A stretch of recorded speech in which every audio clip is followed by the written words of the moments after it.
disco Sonido Subtropical de Adelio Valdés para mí fue revolucionario. Solamente conocía de la banda algunos covers y sabía que habían estado tocando hace muchos años, pero bueno, tuve la suerte de que nuestros caminos se cruzaran cuando ellos estaban buscando hacer un disco con identidad propia, con canciones propias, y era la primera vez que lo iban a intentar. Entonces me propusieron sumarme al equipo y producir juntos este disco. Y para mí, por supuesto, fue un honor y un gran placer, además, porque considero a Adelio Valdés un excelente grupo humano, más allá de su talento musical indudable. En ese caso, la primera reacción que tuve, el primer reflejo fue llamar a Mariano Agustín Fernández, que es un gran amigo y un excelente músico, gran arreglador, gran productor, con el que hice un montón de discos. Yo hasta ese momento llevaba producidos aproximadamente 20 discos y algunos de ellos los había hecho con Mariano y siempre la experiencia había sido excelente. Entonces me pareció que estaba bueno tener como dos miradas sobre la producción de este disco, porque indudablemente no iba a ser un disco más. Adelio Valdés tiene esa particularidad de que se meten con todo en lo que están haciendo, son un grupo muy homogéneo, y no solo desde lo musical, sino desde lo humano, ellos, digamos, toman decisiones muy en conjunto. Entonces me parecía que era muy importante mantener, por un lado, la objetividad y por el otro lado meterse adentro, de lleno, con cada pequeño detalle. Entonces, como la propuesta era revisar las canciones desde el comienzo e incluso trabajar con los arreglos, Mariano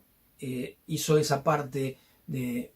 trabajo fino en el arreglo de cada uno de esas futuras grabaciones, y yo tomé la función de mantener cierta objetividad que a la larga terminó siendo para mí muy útil, porque me permitió darle al proyecto una neutralidad y sacar lo mejor de lo que iba pasando en cada etapa. ¿De qué manera? Bueno, yo creo que las grabaciones, cuando no terminan llegando al lugar que se pretende, es por la sumatoria de errores. En general esos errores son mínimos al principio, pero se van multiplicando a medida que pasan las distintas etapas, ¿no? O sea, lo que puede ser un error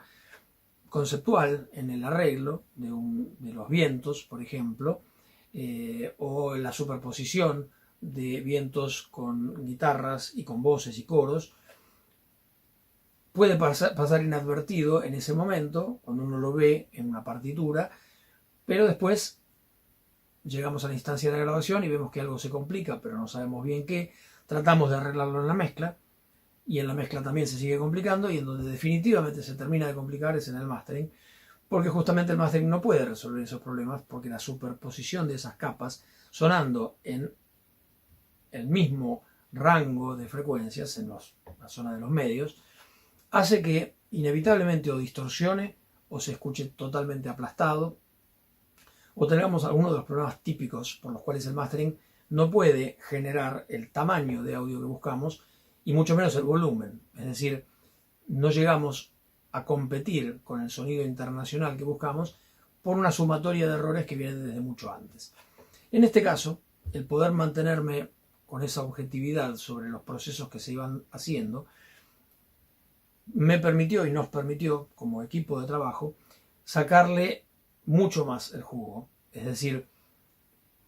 entendiendo que los arreglos tenían que sonar de una determinada manera y que después iban a ser grabados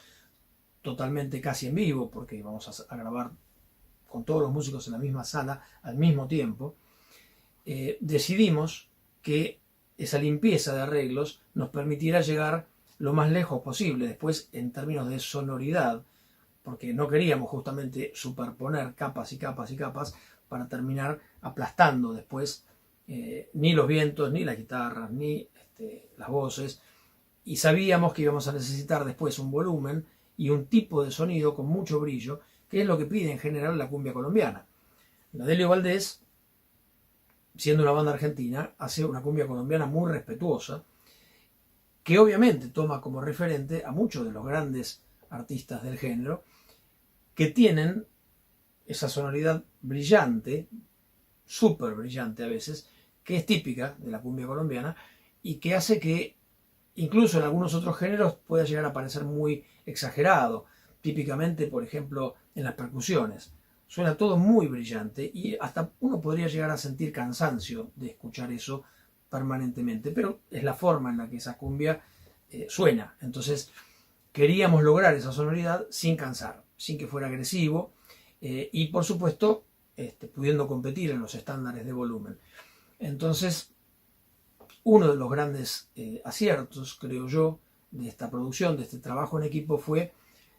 que la limpieza de arreglos nos permitió llegar a la instancia de la grabación y realizar las grabaciones de una manera muy simple, muy eficiente, con, decía, todos sonando en la misma sala, pero 2 o 3 tomas, no mucho más que eso. Por supuesto, bueno, porque también los músicos venían muy afilados, pero cuando llegamos a la instancia de mezcla, vimos que cada cosa ocupaba su lugar de alguna manera. Piensen que la sección de vientos de la Delio Valdés es bastante importante, digamos, tiene trombones, trompetas, saxos, o sea, realmente es complejo, digamos, entender cómo incorporar una sección de vientos grande y con una sonoridad muy potente dentro de una banda que además tiene un sostén de percusión importantísimo y que tiene otro montón de elementos, que tiene unas voces y coros muy presentes y por supuesto guitarra, bajo, todo lo demás. Entonces realmente queríamos que todo eso sonara en conjunto y el proceso de ir cuidando cada una de las etapas, mientras yo me iba trayendo muestras para escuchar acá en el estudio y tener siempre un único eje de referencia, de esa manera permitió volver para atrás todas las veces que fuera necesario y no cometer errores en las etapas de grabación y de mezcla, que hubieran sido carísimos de pagar o imposibles de pagar en el mastering. Muchas veces pasa que uno deja que esas cosas avancen pretendiendo solucionarlas después y el mastering no los puede resolver. Entonces, bueno, mi sugerencia es que escuchen. Sonido Subtropical está en todas las plataformas de streaming y que quizás a partir de la sonoridad que encuentren en ese disco vean a qué me refiero, que es una sonoridad que no es agresiva, sí es muy brillante, pero no está pasada y tiene un buen volumen sin notarse aplastado. Eso, vuelvo a decir, no es un mérito del mastering, es un mérito de que todas las etapas anteriores se curaron como se debía. Y eso sucedió justamente porque pudimos mantener las dos miradas sobre la producción. La de Mariano, completamente metida en cada uno de los detalles de arreglo y de timbre de los instrumentos, y la mía de entender a dónde estábamos parados y a dónde queríamos llegar. Y poder hacer, digamos, trazar la línea A-B para decir, bueno, ¿vamos bien o nos estamos desviando por el camino?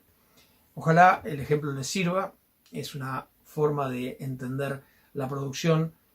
con una mirada de mastering que cada vez considero más útil y que creo que ayuda a resolver muchos problemas en el momento que hay que resolverlas y no cuando ya es muy tarde. Ojalá que les haya servido. Nos vemos en la próxima. Chao.